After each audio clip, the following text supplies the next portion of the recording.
So guys, tonight's episode had so much epicness in it that I wrote a poem about it. Want to hear it? Here you go.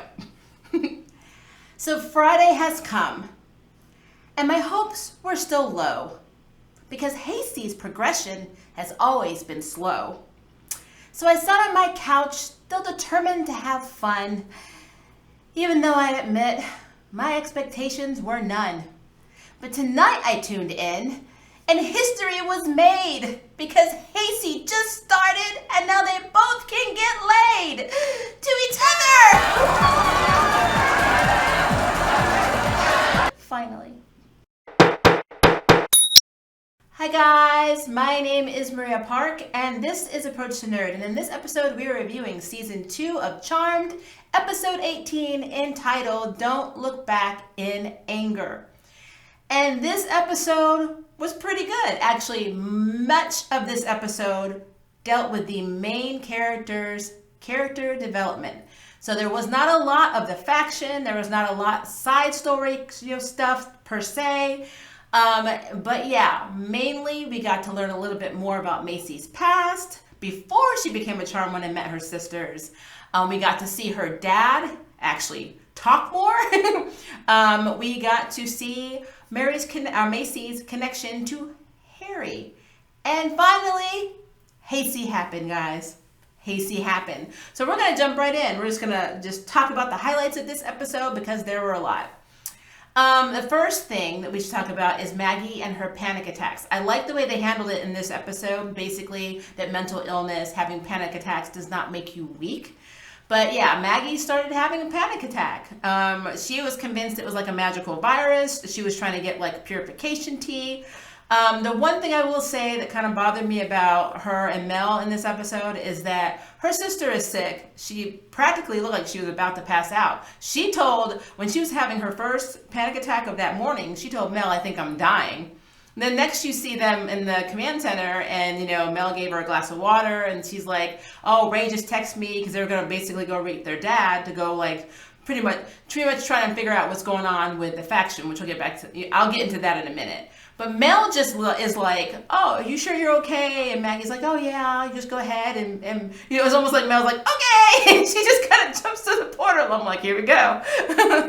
They really need to work on the sibling, I am worried about your health first, mission later kind of thing going on in Charmed. But that's just my little nitpick of that. I mean, they did separate a little bit today too, but I will give it to them because of the HACY thing. But all right, so we have that. I love how Jordan tried to help Maggie by telling her that, there's no weakness in having panic attacks and mental illness. So I really feel like Jordan should be redeeming himself for what his, Lawrence Mortimer did in the past, because he's pretty much done so much. He's like Abigail on the opposite end of the spectrum. He's done so much for the Charmed Ones and Harry that I feel like at this point it doesn't make sense that he hasn't redeemed himself. But that's just me. That's probably just my bias. I think that Jordan's doing a lot and he should be rewarded for it. Because, him and Maggie aren't doing anything right now, so he needs to get something out of this.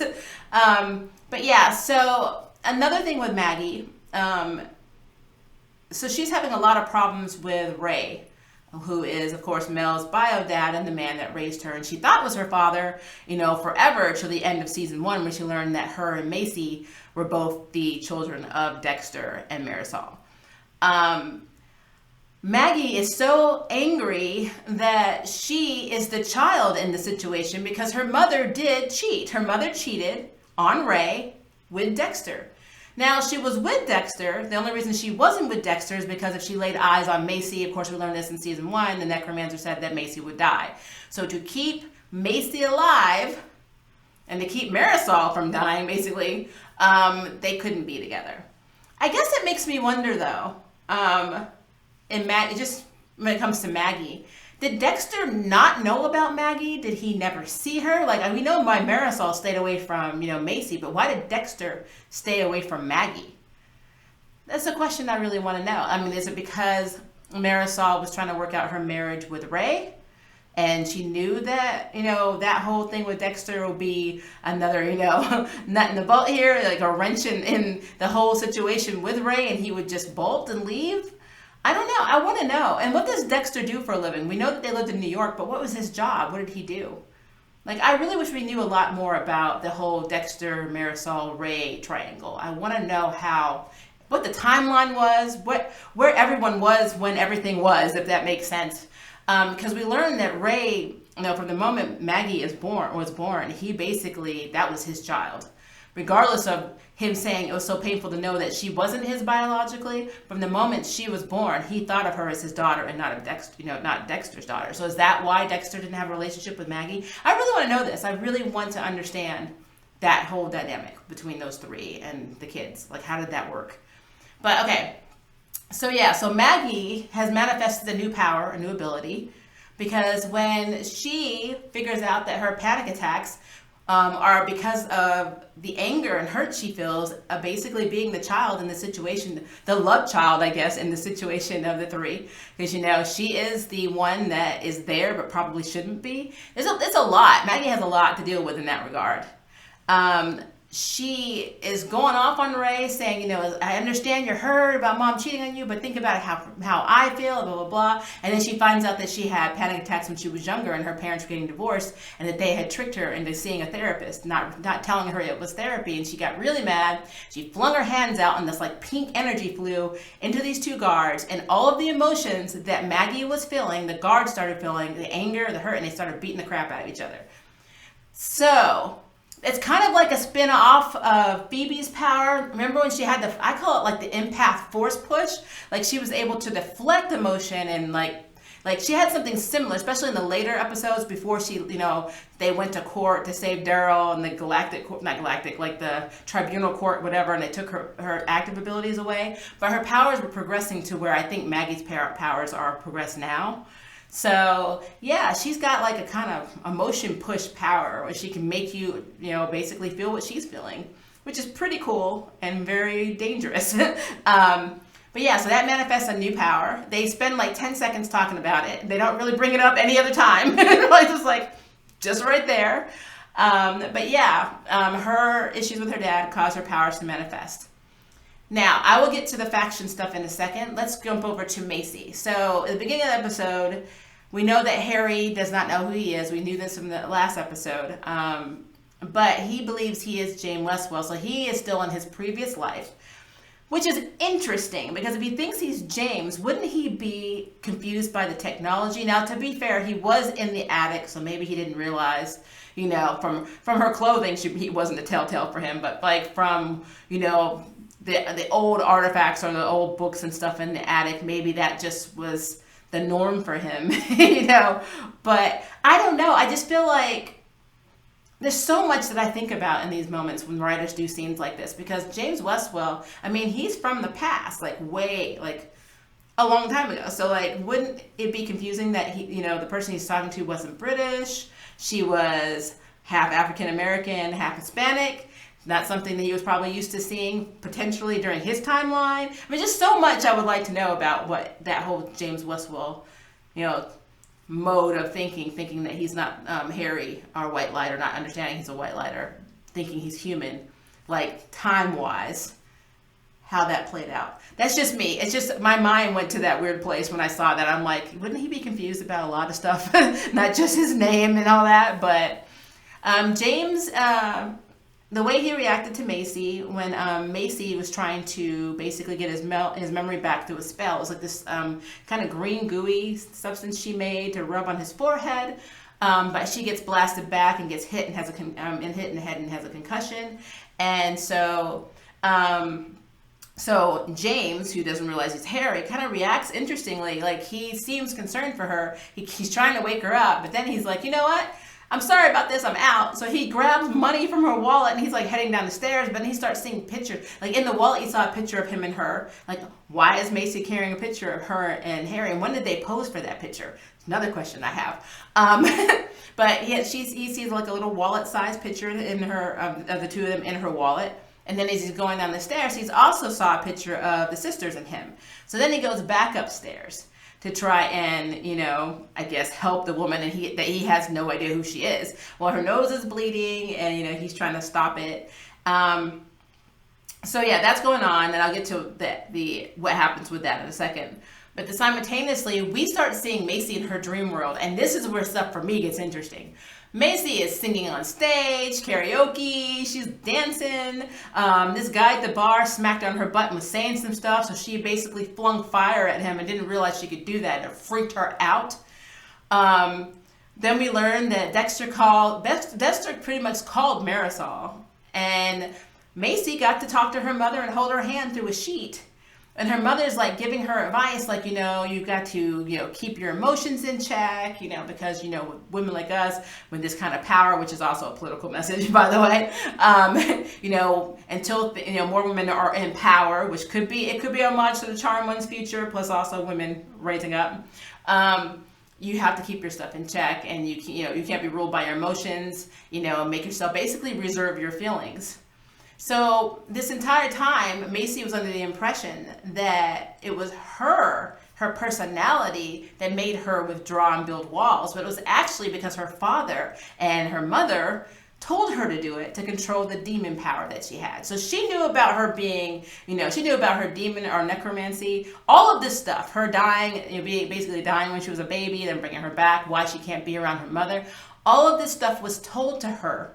But then Marisol calls Harry and has Harry erase her memory, and then erase his memory, where they basically think that's what happened, so he wouldn't remember and be tempted to tell her. And I'm like, so you gave her all this life advice, and then you took it away. I'm like, I'm going to try that with my daughter. I'm going to tell her all this philosophical stuff about life, and then I'm going to tell her to not forget everything I said. But it's interesting that whole, it was a sweet scene, but it was very interesting that she had this whole moment with her mother and it was taken away. And she wasn't angry about it because, either she's too into Harry at this point or she understands where her mother was coming from. But I just thought that whole situation was interesting. That, Dexter called Marisol, she had this, this heart-to-heart talk with her daughter and then erased it from her daughter's memory.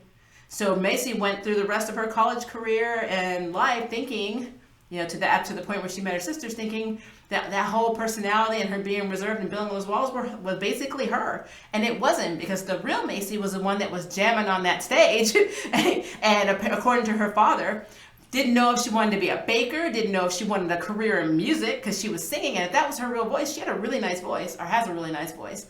And then, of course, now she's in science. So she kind of flopped around in college, and that's not how we thought Macy was all the way from season 1. She's always seemed to be ambitious and dedicated, and science was her dream, her passion, her goal. But now, baking and music is too. So yeah, we learned a lot about that. All right, so Jordan gets called Jordan calls Macy, and Harry, James at this point, answers the phone.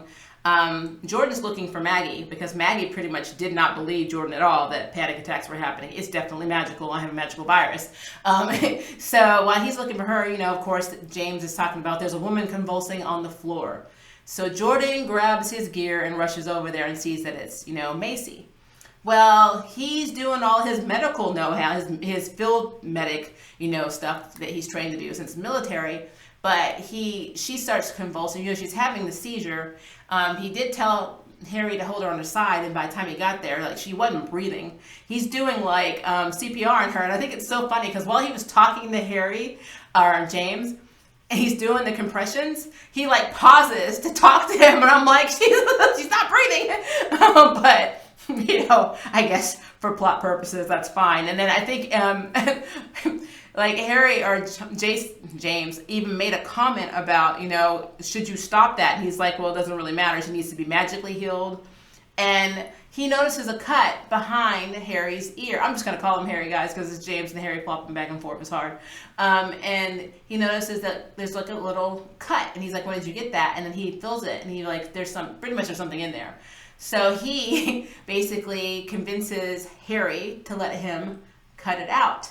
And when he cuts it out, all of the memories come back, and Harry's able to be Harry again and heal Macy. So it was a really sweet moment too. But then he starts talking about the girls. Now, earlier in the episode, he had made a comment, because the only thing he remembered was something like 40 stone parasite is what he told him he remembered. Well, of course, Mel and Ray go investigate. They go to Mexico. They actually are this place that has these 40 magical stones or whatever that are laid out, but it's not the location.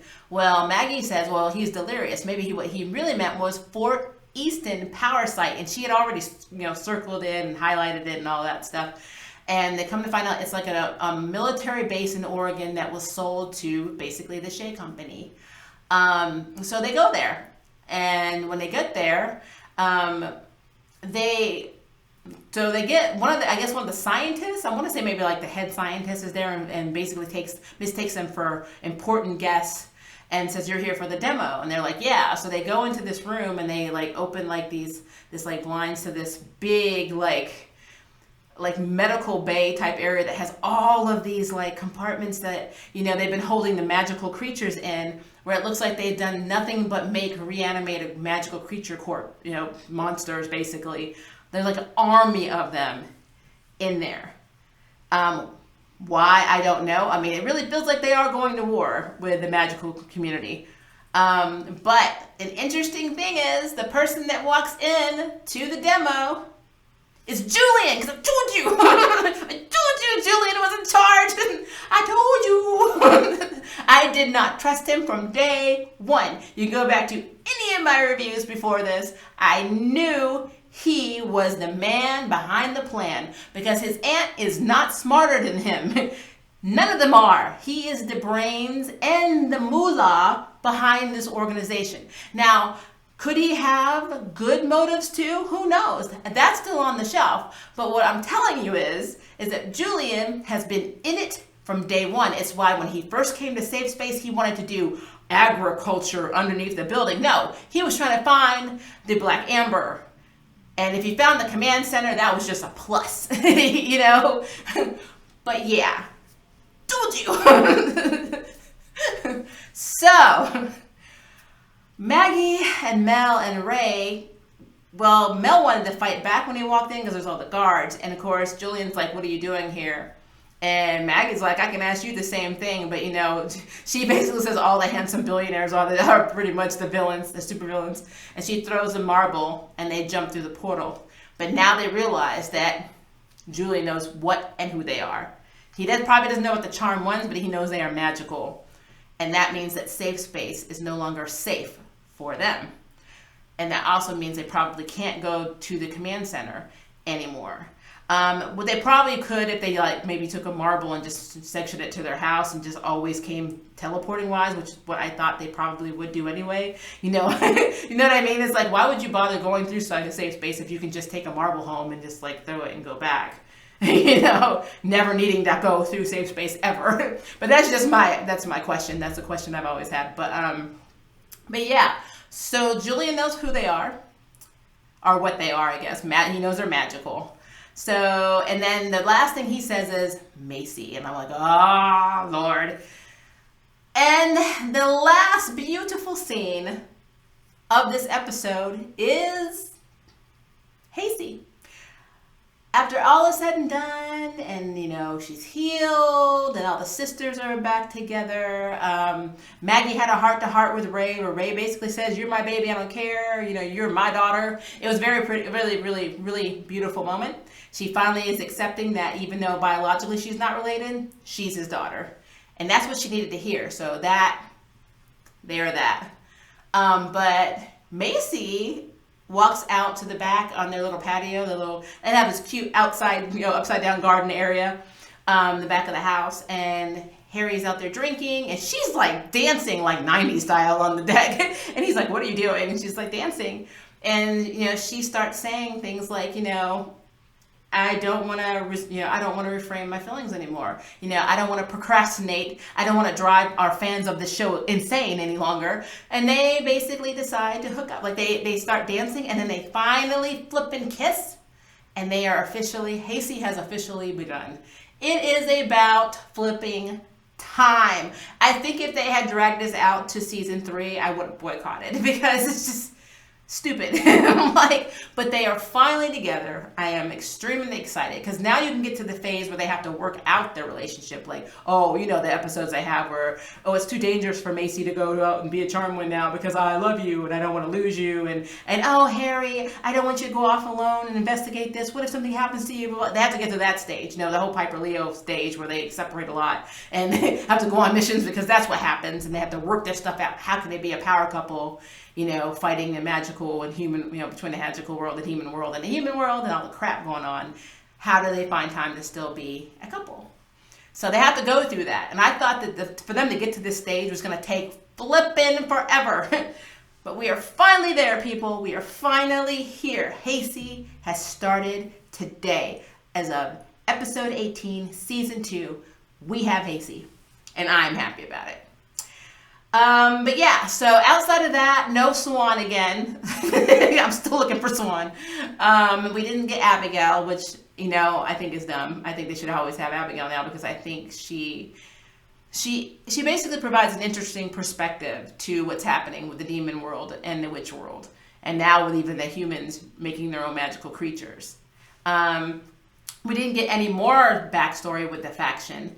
The preview for next week, we do see Celeste, the elder that we met. We do see that it looks like they're drilling into the command center trying to find the Black Amber. It really looks that way. Yeah, a lot of this, I think actually it's not next week, I'm sorry, May 1st. Of course, we're getting another break before the season finale. But the season finale does look very intense. And I'm really wondering what it's going to go down, because I know they couldn't finish, I want to say it was 20 when they stopped, halfway through 20 when they were stopped because of the COVID virus. So they didn't get to finish shooting episode 20, which means it's going to be pushed to the season premiere. So however we leave off in 19 is basically the season finale. I just hope that it's enough to whatever they had planned in 20 to resolve some of the poop that they did earlier in this season. Doesn't kind of leave us scratching our heads. But I have a little bit of faith, because from 15 onward, it seemed to have been getting better.